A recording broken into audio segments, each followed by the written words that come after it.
Abel e Seth, os irmãos mais novos de Caim, eles aparecem na lore do mundo das trevas de Vampira Máscara.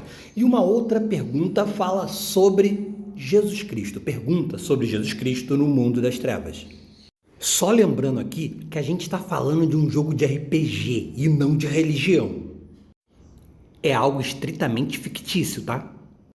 Então, o mundo das trevas que eu estou falando aqui é uma franquia de RPG criada pela editora White Wolf, onde nós vamos encontrar cenários como Mago a Ascensão e Lobisomem o Apocalipse. E dos vários cenários existentes dentro dessa franquia do mundo das trevas, o mais popular é o de Vampira Máscara, que utiliza o cristianismo como um dos seus pilares narrativos. É meio que uma reinterpretação do cristianismo dentro desse mundo das trevas, que a gente vai trabalhar um horror pessoal e gótico. Já que dentro do RPG de Vampira Máscara, o jogador vai estar interpretando um vampiro. E lembrando aqui que essas reinterpretações do cristianismo, elas acontecem aí em diversas mídias. Filmes, livros, séries. Elementos retirados do cristianismo para se contar uma história dentro de um filme de terror, por exemplo, são comuns. E no universo de Vampira Máscara, a origem dos vampiros está diretamente ligada à figura bíblica de Caim, o filho de Adão e Eva, que foi amaldiçoado pelo pai e por Deus por ter desvivido o seu irmão Abel. Então, sim, Abel existe dentro do cenário do mundo das trevas. Na verdade, a gente pode considerar Abel como o primeiro fantasma dentro do mundo das trevas, que vai aparecer, inclusive, em crônicas futuras, como no livro A Guerrena.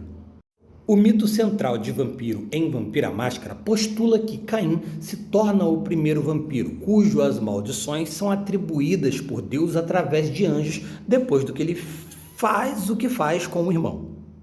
O cenário, então, de mundo das trevas pega esses elementos do cristianismo e os distorce para caber dentro da história que eles estão contando, trazendo para esse horror gótico e pessoal que vai se tornar o jogo. Então aqui os vampiros eles vão lutar contra a besta interior que nasce com eles quando eles são transformados em um vampiro, colocando assim o conflito moral e espiritual que a humanidade mesmo possui. E Seth, que você encontra na Bíblia, não confundir com Sete, o antediluviano dos seguidores de Sete. Seth, que significa basicamente o substituto, é o terceiro filho de Adão e Eva, que Deus pede para que Adão e Eva façam para substituir Abel. Os seres humanos, então, todos seriam descendentes de Seth.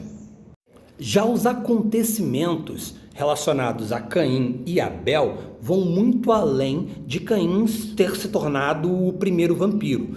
Vai fazer ligação com outros jogos dentro do mundo das trevas, como por exemplo Demônio a Queda. A morte de Abel, por exemplo, desencadeia um maelstrom, uma tempestade lá no submundo, e também faz alusão à guerra no céu que estaria acontecendo, liderada por Lúcifer, uma revolta dos anjos ali. E no caso, durante a guerra entre os anjos que estava acontecendo no céu, essa guerra vai ganhar um novo capítulo quando os anjos descobrem como matar. E eles descobrem como matar depois que Caim faz o que fez com o irmão. Então, dentro do cenário do mundo das trevas, os vampiros eles são os cainitas, porque descendem de Caim. E a humanidade, eles são os filhos de Seth, os descendentes, filhos e filhas de Seth. Então, basicamente, todos os relatos que você vai encontrar na Bíblia têm a sua versão dentro do mundo das trevas, inclusive Jesus. E Jesus é mencionado diversas vezes de maneiras diferentes sobre uma perspectiva sobrenatural dentro dos vários livros que a gente possui do mundo das trevas, desde Mago a Ascensão a Vampira Máscara. No mundo das trevas, a ideia é que existe um Deus criador, onipotente, onisciente e onipresente, que basicamente é o Deus relatado dentro do judaísmo, cristianismo e o islamismo. Criador do céu e da terra e governante daquilo que é visível e invisível. Então, basicamente, Deus é o criador do mundo material e do mundo espiritual, que os lobisomens chamam de Umbra. E os outros deuses que são mencionados dentro do mundo das trevas, principalmente ali dentro de Lobisomem ou Apocalipse, seriam meras sombras desse Deus principal. Ou podemos entender que essa hierarquia espiritual que a gente acompanha de Mago à Ascensão e Lobisomem ou Apocalipse seriam criações do próprio Deus que designou algumas responsabilidades dentro da criação e da manutenção da criação, tal qual Gaia e a tríade Wyrm, Weaver e Wild. E aí, de certa forma e de uma maneira bastante complexa, tudo estaria conectado.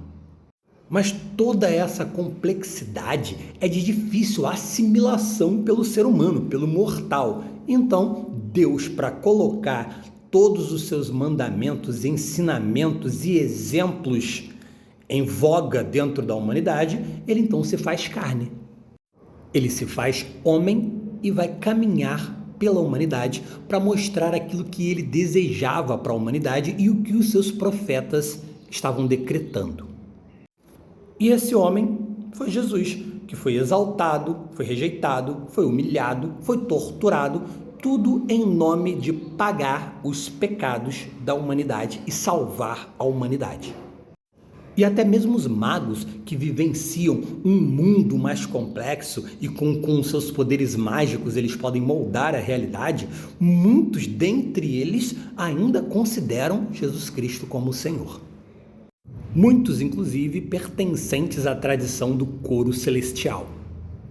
E mesmo entre os vampiros, existem aqueles que são convertidos ao cristianismo e que buscam, através dos ensinamentos de Cristo, controlar a besta interior e, quem sabe, encontrar a salvação na forma da Golconda, que é justamente o estado em que o vampiro supera a sua maldição vampírica.